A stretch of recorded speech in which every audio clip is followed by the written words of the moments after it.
ஒரு சீன தேசத்து அரசர் இருந்தார். அவருக்கு வயசாயிட்டுது. அவருக்கு அடுத்தபடியாக அவருடைய புள்ள பட்டத்துக்கு வரணும், ஆட்சி பொறுப்பை ஏற்றுக்கணும்.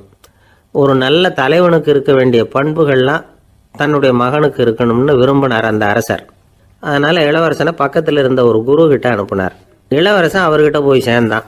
அந்த குரு என்ன பண்ணார் தெரியுமா? இவனை பார்த்து சொன்னார், இதை பாருப்பா, நீ என்ன பண்ணுற, இப்போவே பக்கத்தில் இருக்கிற காட்டுக்கு போ, நடுக்காட்டில் போய் ஒரு இடத்துல உட்காந்துக்கோ. அங்கே என்னென்ன சத்தம்லாம் உன் காதில் விழுதுன்னு கவனித்து கேளு. உன் காதில் விழுந்த ஓசைகள் என்னென்னங்கிறத என்கிட்ட வந்து சொல்லு, அதுதான் எனக்கு தெரியணும், உனக்கு வேலையும் அதுதான் அப்படின்னு சொல்லி அனுப்பி வச்சுட்டார். இளவரசன் காட்டுக்கு போனான். குரு சொன்னபடியே ஒரு இடத்துல உட்காந்து கவனித்து கேட்டான். அதுக்கப்புறம் குருக்கிட்ட திரும்பி வந்தான். என்னென்ன சத்தம்லாம் கேட்ட அப்படின்னு கேட்டார் குரு. குருவே, காட்டில் நான் பறவைகள் சத்தம்லாம் கேட்டேன், மிருகங்களின் ஓசையையும் கேட்டேன், இதை தவிர இடி மின்னல் மழை இதுகளோட சத்தத்தையும் கேட்டேன் அப்படின்னா. குரு யோசனை பண்ணார், நீ இன்னமும் சரியாக கேட்கல, அதனால் மறுபடியும் காட்டுக்கு போ, கொஞ்ச நாள் தங்கியிருந்து கேட்டுட்டு வா அப்படின்னார். இளவரசனுக்கு ஒன்றும் புரியல.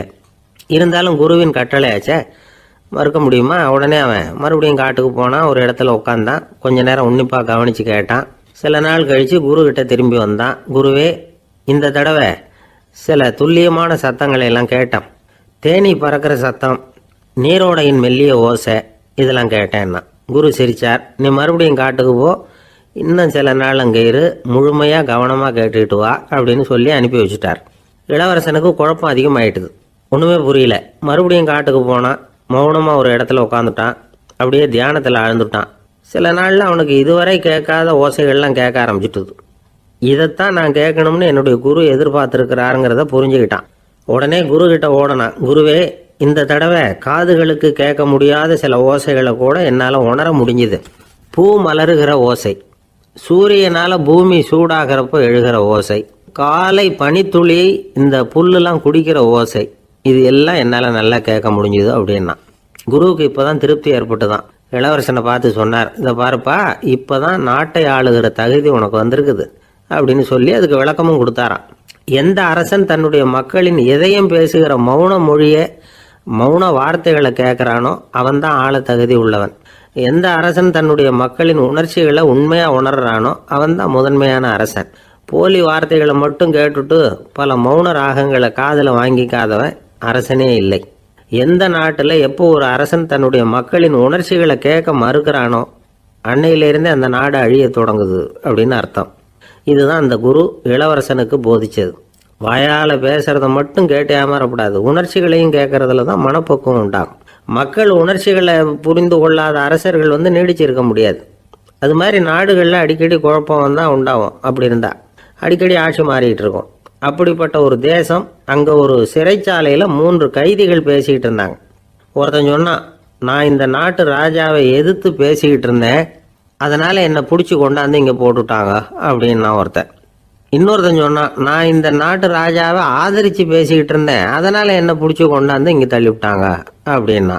அது சரி, நீ என்ன தப்பு பண்ண அப்படின்னு சொல்லி 3வது ஆளை பார்த்து இவங்க கேட்டாங்க. அதுக்கு அந்த ஆள் சொல்கிறான், நான் தான் இந்த நாட்டு ராஜா அப்படின்னா.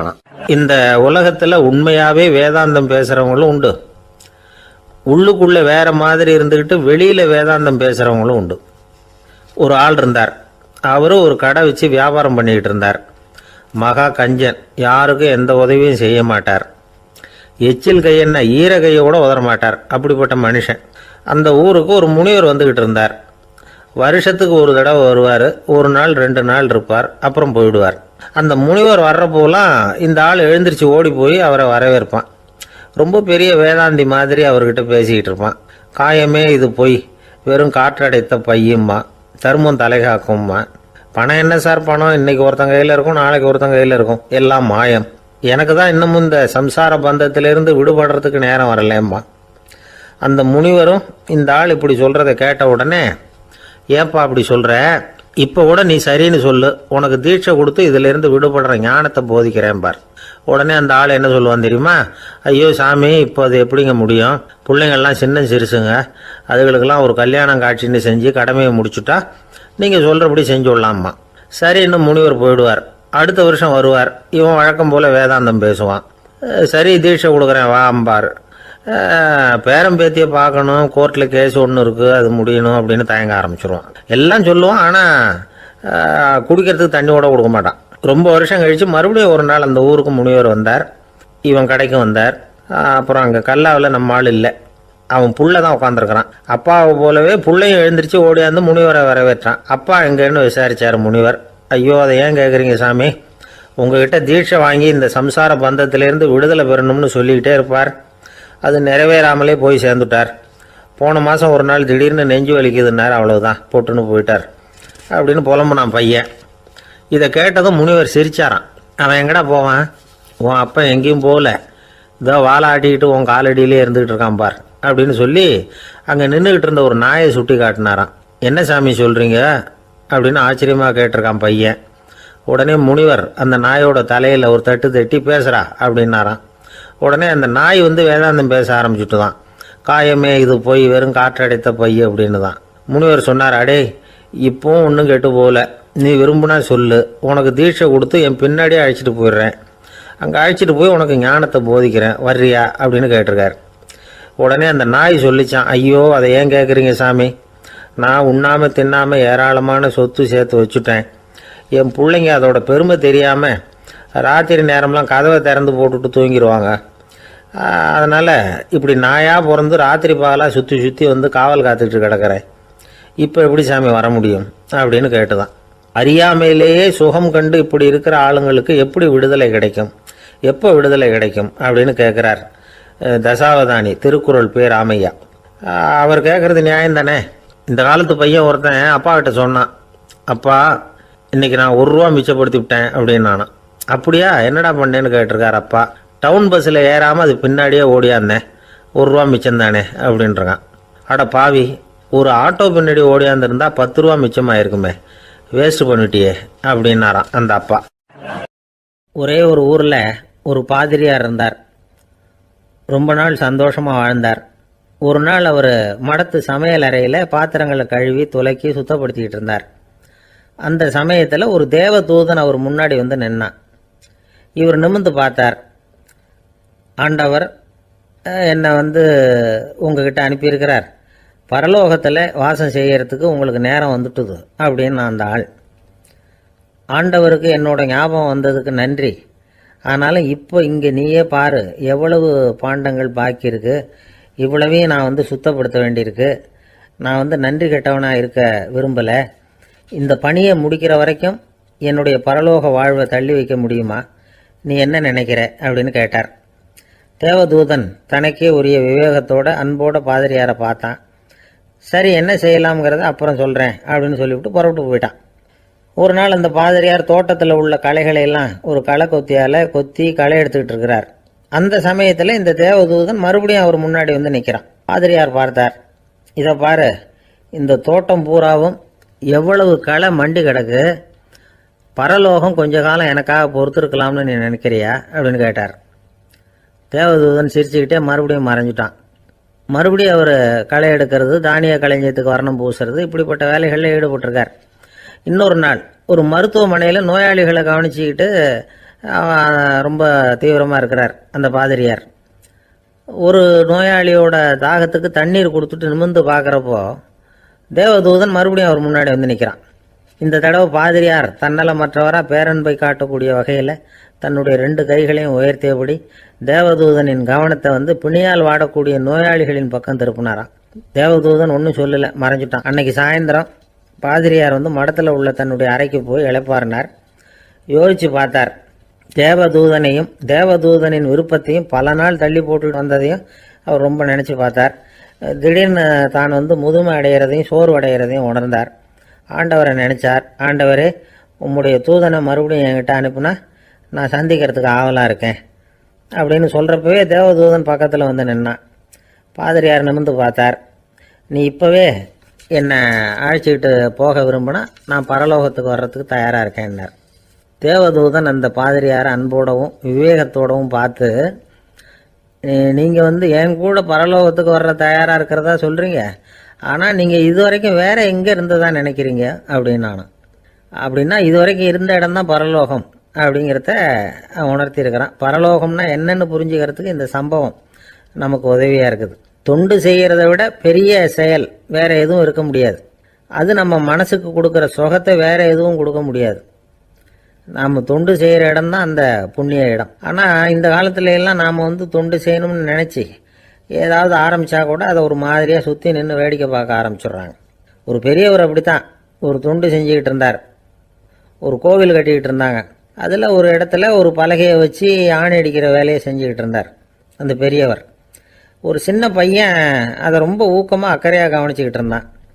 பெரியவர் இதை கவனித்தார். என்னப்பா பார்க்குற, உனக்கும் இது மாதிரி தொண்டு செய்யணும்னு ஆசையாக இருக்கா அப்படின்னு கேட்டார்.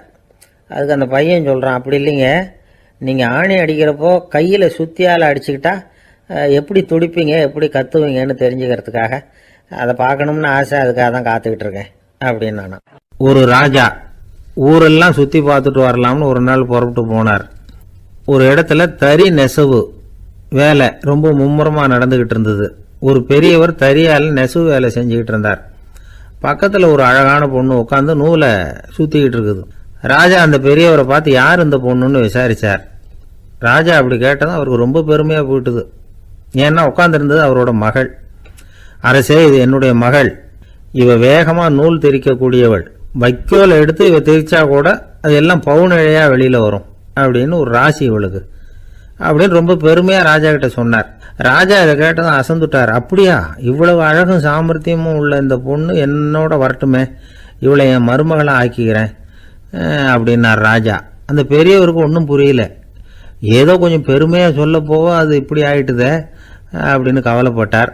இருந்தாலும் ராஜா பேச்ச தட்ட முடியுமா, மகளை அனுப்பி வச்சுட்டார். ராஜா அந்த பொண்ணை அரண்மனைக்கு அழைச்சிட்டு வந்தார். அங்கே ஒரு அறையில் வச்சு பூட்டி விட்டார். அந்த ரூமு நிறைய வைக்கோலை கொண்டாந்து போட்டு அடைச்சாங்க. 3 ராட்டைகள் வேற வச்சுருந்தாங்க. நாளைக்கு பொழுது விடியறதுக்குள்ளே நீ இந்த வைக்கோலையெல்லாம் தங்க இழைகளாக மாற்றி காட்டணும்.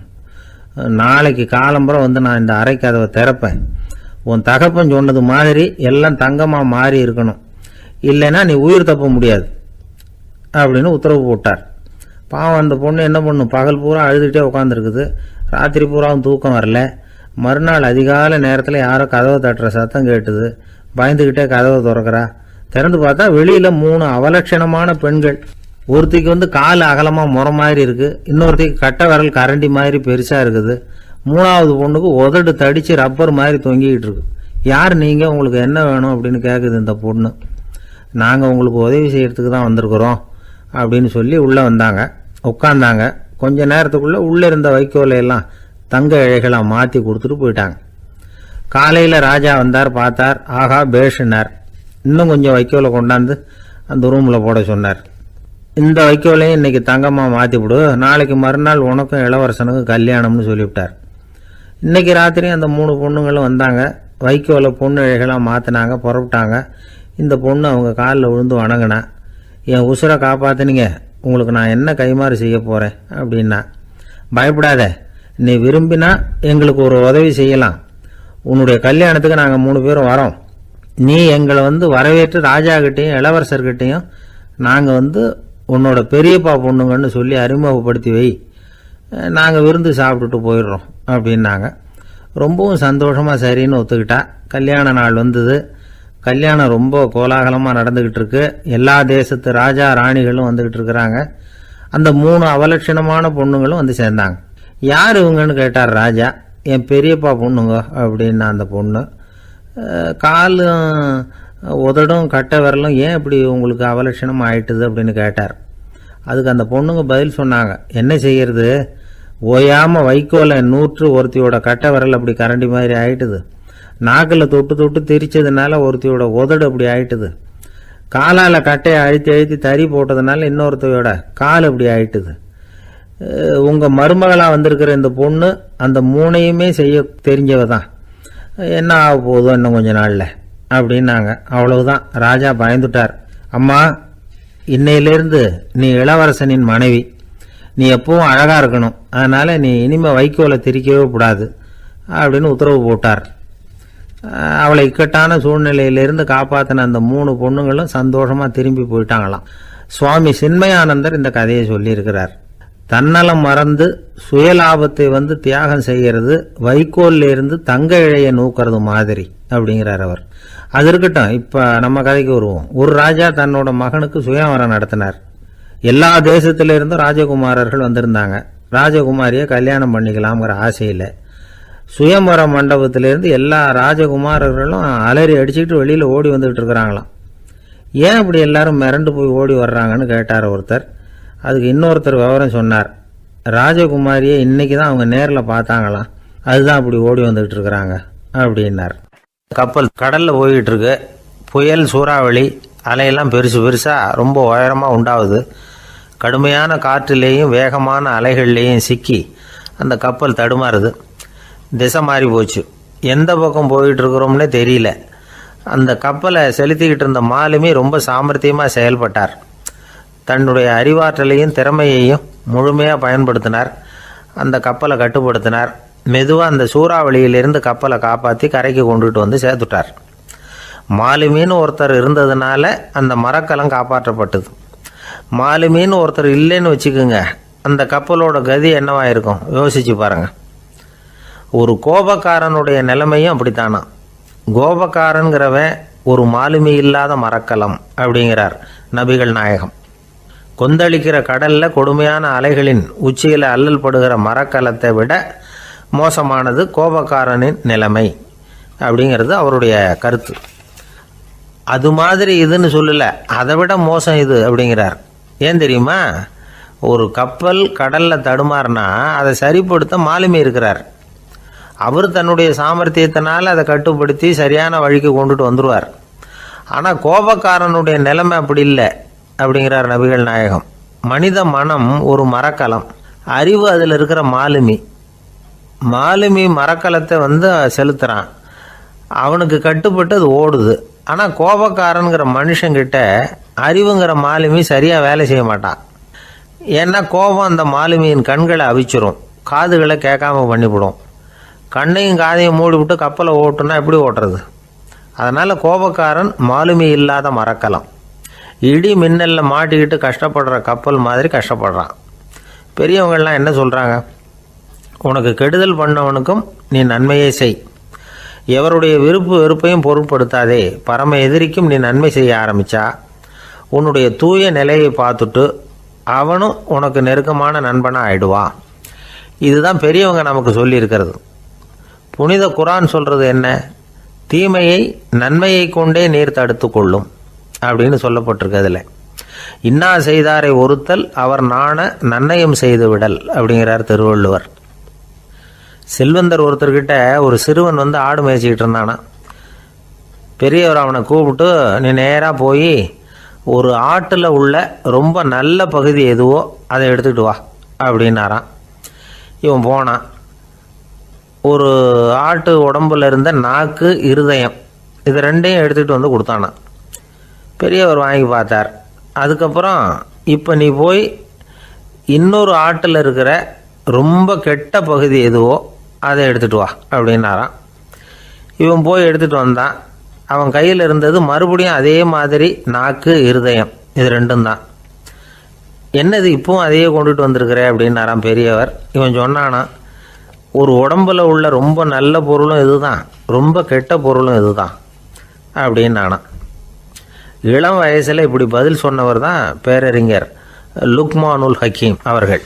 கோபப்படாமல் இருந்தால் இது ரெண்டும் நல்லா வேலை செய்யும், கோபப்பட்டால் இது ரெண்டும் மோசமாக வேலை செய்யும். அதை புரிஞ்சுக்கிறதுக்காகத்தான் இன்றைக்கி இந்த தகவல்.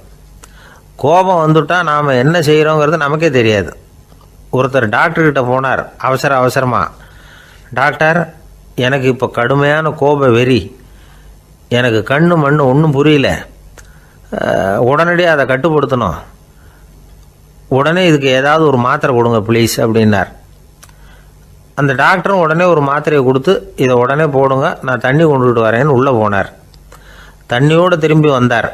இவர் சொன்னார், டாக்டர், நீங்கள் கொடுத்த மாத்திரை ரொம்ப பெருசாக இருந்தது, இருந்தாலும் கஷ்டப்பட்டு முழுங்கிட்டேன்னார். டாக்டர் சந்தேகத்தோடு மேசையை பார்க்குறார். பார்த்தா மாத்திரை அங்கேயே இருக்குது, பேப்பர் வெயிட்டை காணலை. வாழ்க்கையில் சில சந்தர்ப்பங்களில் நாம் சில அவமானங்களை சந்திச்சே தீர வேண்டியிருக்கு. என்ன பண்ணுறது, காலம் அப்படி. அவமானப்படுறவங்க உடனே அடங்கி போயிடுறது தான் உலக வழக்கம். அவமானப்பட்டால் உடனே சீறி எழறவங்களும் உண்டு. ஆனால் அதையே ஒரு சவாலாக எடுத்துக்கிட்டு முன்னுக்கு வர்றவங்களும் சில பேர் இருக்கிறாங்க. அவங்க ரொம்ப அபூர்வம். இன்றைக்கி மனோதத்துவ நிபுணர்கள்லாம் என்ன சொல்கிறாங்க தெரியுமா? அவமானப்பட்டுட்டா உடனே அடங்கி போயிடக்கூடாதான். அதையே ஒரு சவாலாக எடுத்துக்கிட்டு மனசில் ஒரு வைராக்கியத்தோடு முயற்சி பண்ணினா வாழ்க்கையில் எல்லாரும் முன்னேறலாமா. அவமானங்கிறத நாம் வைராக்கியமாக மாற்றிக்கணும். அதுதான் வெற்றிக்கு வழி. ராமர் இந்த பூமியில் பிறந்ததே ஒரு வைராக்கியத்தினால தான் சார் அப்படின்னார் ஒருத்தர். எப்படிங்க அது அப்படின்னு கேட்டேன். அவர் சொன்னார், தசரதருக்கு ராமர் குழந்தையாக பிறக்கணும், அப்போ தான் இங்கே இருக்கிற கஷ்டங்கள்லாம் நீங்கும் அப்படின்னு சர்வ லோகமும் எதிர்பார்த்துக்கிட்டு இருக்குது. ஆனால் அவர் எப்போ பிறப்பார் அப்படின்னு யாருக்கும் தெரியல. அந்த காரியம் சீக்கிரம் நடக்கணுமே, அதுக்கு என்ன பண்ணுறது? நாரதர் வந்தார் ஒரு நாள் தசரதரை தேடி. தசரதா, உனக்கு ஒரு செய்தி தெரியுமான்னு ஆரம்பித்தார். அவர் எப்பவும் இப்படித்தானே ஆரம்பிக்கிறது வழக்கம். என்ன விஷயம்னு கேட்டார் தசரதர். தசரதா, நீ அடிக்கடி உன்னோட தேரில் ஏறிக்கிட்டு தேவலோகத்துக்கு போகிற, அங்கே போகிற வர்ற எல்லாம் பண்ணிகிட்ருக்க, எல்லாம் சரி. தேவலோகத்துலேயும் உன்னை நல்லபடியாக தான் வரவேற்கிறாங்க. தேவேந்திரன் உன்னை பிரியமாக அழைச்சிட்டு போய் தன்னுடைய அரியாசனத்திலேயே தனக்கு பக்கத்திலேயே உட்கார வைக்கிறான். நீயும் சந்தோஷமாக உட்காந்து பேசிவிட்டு வந்துடுற. ஆனால் நீ இங்கே வந்ததுக்கு அப்புறம் அங்கே என்ன நடக்குது தெரியுமா உனக்கு அப்படின்னாரான் நாரதர். என்ன நடக்குது எனக்கு ஒன்றும் தெரியலையே அப்படின்னாரான் தசரதர். நாரதர்கிட்ட கிட்டத்தில் கேட்டிருக்கார், கொஞ்சம் சொல்லுங்கள் என்னது அப்படின்னு. அவர் நெருங்கி வந்தாரான் நாரதரும். மெதுவாக அவர் காதோட காதாக சொன்னாராம். அதாவது நம்ம பாஷையில் சொல்லப்போனால் பற்ற வைக்கிறார். நீ அங்கே தேவேந்திரங்கிட்ட உட்காந்து பேசிவிட்டு வந்த பிறகு நீ அங்கே உட்காந்துருந்த அரியாசனத்தை தண்ணி ஊற்றி கழுவி சுத்தப்படுத்துகிறாங்க. நீ என்ன அந்த அளவுக்கு சுத்தம் இல்லாத ஆளா, தினம் குளிக்காமையாக இருக்கிற அப்படின்னாராம். தசரதருக்கு இது ரொம்ப அவமானமாக போயிட்டுது. அப்படியே செய்கிறாங்க அப்படின்னாராம். ஆமாம், நீ வேணும்னா நான் சொல்கிறது உண்மையா இல்லையா அப்படின்னு சோதனை பண்ணி பார்த்துக்கோ அப்படின்னாரான் நாரதர். உடனே தசரதர் இதுக்காகவே புறப்பட்டு தேவலோகம் போனார். அங்கே வழக்கம் போலவே இவரை கூப்பிட்டு உட்கார வச்சு பேசிக்கிட்டு இருந்தான் தேவேந்திரன். கொஞ்ச நேரம் பேசிக்கிட்டு இருந்துட்டு சரி நான் கிளம்புறேன்னு புறப்பட்டார். சரி, அவனும் வாசல் வரைக்கும் வழி அனுப்பி வச்சுட்டு உள்ளே போயிட்டான். தசரதர் வெளியில் கொஞ்ச நேரம் மறைஞ்சி இருந்துட்டு மெதுவாக உள்ளே எட்டி பார்த்தார் என்ன நடக்குதுன்னு. நாரதர் சொன்னது உண்மைதான். தசரதர் உட்காந்துருந்த ஆசனத்தை அங்கே 2 தேவர்கள் கழுவி சுத்தப்படுத்திக்கிட்டு இருக்கிறாங்க. தசரதரால் இதை தாங்கிக்க முடியல. அவருக்கு ரொம்ப அவமானமாக போச்சு. நேராக கிடுகிடுன்னு தேவேந்திரங்கிட்டே போனார். நான் உட்காந்துருந்த இருக்கையே சுத்தம் பண்ணுறியே, நான் என்ன அந்த அளவுக்கு பாவியா அப்படின்னு கேட்டார். ரொம்ப கோபமாக கேட்டார். தசரதரே, மனுஷனுக்கு 3 கடன்கள் உண்டு. தேவ கடன், ரிஷி கடன், பித்ரு கடன். இதை தீர்க்காதவன் பாவியாகிறான். இதில் மகனை பெறுவதால் தான் பித்ரு கடன் தீரும். உனக்கு மகன் கிடையாது, அதனால் நீ பாவி ஆகிற. பாவி உட்காந்துருந்த இடம்ங்கிறதுனால அதை சுத்தம் செய்ய வேண்டியது எங்கள் கடமை அப்படின்னு நானான் தேவேந்திரன். இந்த இடத்துல தசரதருக்கு ஏற்பட்ட அவமானம் ஒரு வைராக்கியமாக மாறிச்சு. தேவேந்திரனே கேட்டுக்கோ, ஒரு மகனை பெற்ற பிறகு தான் இந்த சபையில் மறுபடியும் அடி எடுத்து வைப்பேன் அப்படின்னு சொல்லிவிட்டு போயிட்டாரான். போய் புத்திர காமேஷ் யாகம் பண்ணார். புத்திரர்கள் பிறந்தார்கள். இந்த கதையில் உள்ள கருத்து என்னென்னா, தேவேந்திரன் தசரதரை அப்படி அவமானப்படுத்தலைன்னா அவருக்கு இப்படி ஒரு வைராக்கியம் பிறந்திருக்குமா? யோசிச்சு பார்க்கணும். நமக்கு ஏற்படுகிற சில அவமானங்களையும் வைராக்கியமாக மாற்றிக்குவோம். அப்படி மாற்றிக்கிட்டோம்னா வாழ்க்கையில் முன்னேறலாம். நம்ம ஆளுங்க சில பேர் அவமானத்தை வைராக்கியமாக மாற்றிக்கிறது எப்படி தெரியுமா? நம்மக்கிட்ட ஒரு பையன் சொன்னான், எங்கள் அப்பா என்னை எல்லாருக்கும் முன்னாடி வச்சு திட்டிவிட்டார், பொறுப்பு இல்லாமல் ஊர் சுற்றுறேன்னு சொல்லி அவமானப்படுத்தி விட்டார். இனிமேல் நீ என் முகத்திலேயே முழிக்காதரா போடான்னு வேற சொல்லிவிட்டார். எனக்கு ரோஷம் வந்துட்டுது. அந்த அவமானத்தை வைராக்கியமாக மாற்றிக்கிட்டேன். அன்னையிலேருந்து அவர் முகத்திலேயே முழிக்கிறது இல்லை அப்படின்னா. அப்படியான்னு கேட்டோம்.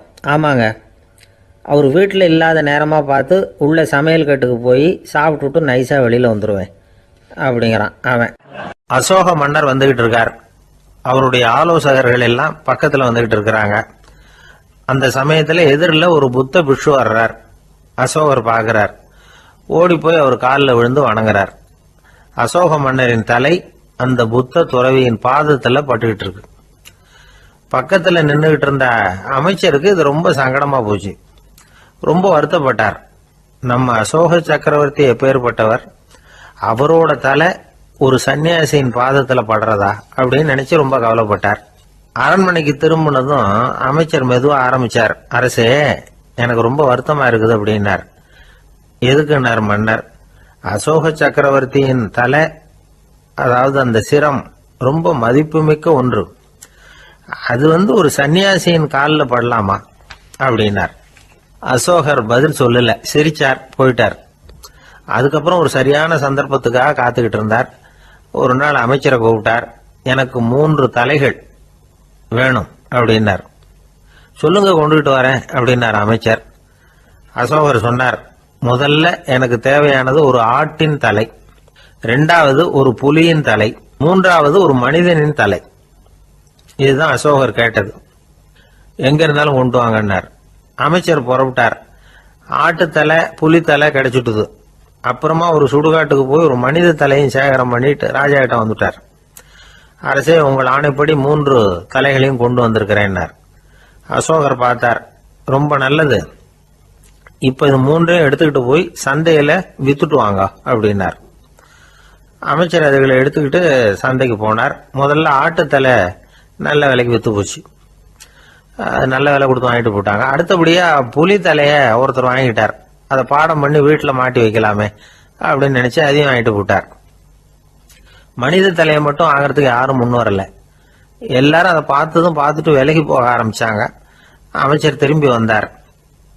அரசே, இந்த தலையை மட்டும் யாரும் வாங்க மாட்டேங்கிறாங்க அப்படின்னார்.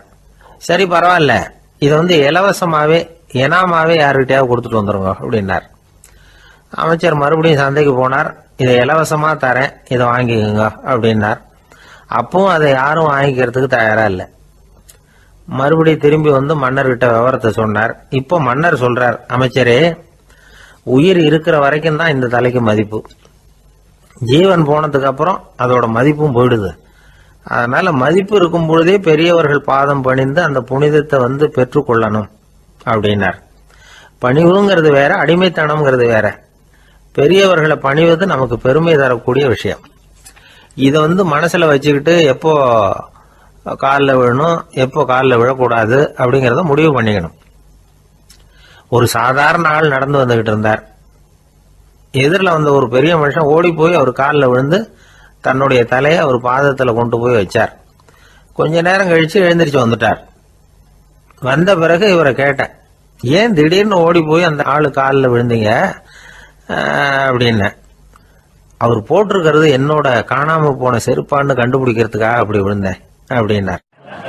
உழைப்பும் நேர்மையும் உயர்வதற்கு வழிகள். அதை விட்டுட்டு உட்கார்ந்த இடத்துல இருந்துகிட்டே உயர போகணும் அப்படின்னு ஆசை கற்பனை பண்றாங்க. அந்த கற்பனையிலேயே பாதி வாழ்க்கை ஓடி போடுது. உழைப்புங்கிற வழியையும் நேர்மைங்கிற வழியையும் ஒதுக்கி விட்டு குறுக்கு வழியில ஓட நினைக்கிறவங்க குப்புற விழுந்துடுறாங்க. எந்த தொழிலை நாம செய்தாலும் சரி, அந்த தொழிலுக்குரிய பெருமையை நாம புரிஞ்சுக்கிட்டு அதுல ஈடுபடணும். அப்படி இல்லாம, என்ன சார் பொழப்புது, இந்த தொழிலை மனுஷன் செய்வானா அப்படி புலம்பிக்கிட்டே இந்த தொழிலையே செஞ்சுக்கிட்டு இருக்கிறவங்க நம்மள பல பேர் உண்டு. செய்யும் தொழிலே தெய்வம் அப்படின்னு சொல்றாங்கல்ல, அப்படி சொல்றது எதுக்காக? அந்த அளவுக்கு அதுல ஒரு ஈடுபாடு வேணுங்கிறதுக்காகத்தான். ஒரு பெரிய மலைப்பகுதி, அந்த மலை அடிவாரத்துல ஒரு சிற்பி உட்காந்து ஒரு சிலையை வடிச்சுக்கிட்டு இருக்கிறான். கையில ஒரு சின்ன உளிய வச்சுக்கிட்டு ஒரு பெரிய கருங்கல் பாறையை கொஞ்சம் கொஞ்சமா உடைச்சுக்கிட்டு இருக்கான். ஒரு சிற்பத்தை வடிக்கிறதுங்கிறது அவ்வளவு உன்னதமான ஒரு தொழிலா?